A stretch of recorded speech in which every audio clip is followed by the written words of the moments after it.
There were many speculations on how a beloved member of Hawaii MMA community suddenly passed. According to Maui News Report, Johnny Tsunami was found unresponsive on his jail cell last week.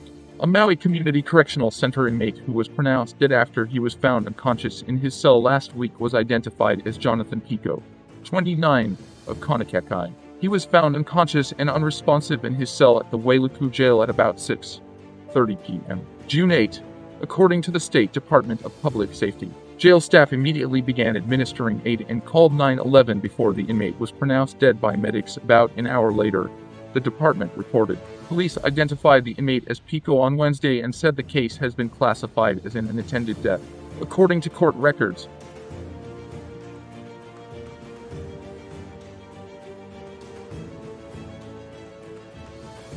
Pico was transported to Second Circuit Court on the morning of June 8 and pleaded no contest to first-degree unauthorized control of a propelled vehicle, first-degree assault on a law enforcement officer, resisting arrest, leaving the scene of a collision involving damage to property or vehicle, duty to render aid, and inattention to driving.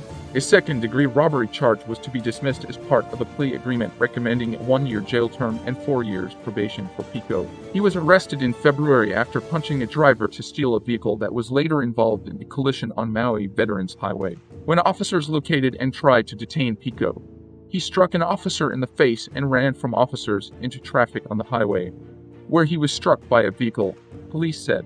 Pico was being held in lieu of $7,000 bail after his request to be released on supervision was denied June 8. John was in the care of Maui Community Center when he died, according to the report by Civil Beat, the fifth one to die by suicide in 5 years. 5 suicide death in 5 years in Maui Community Correctional Center.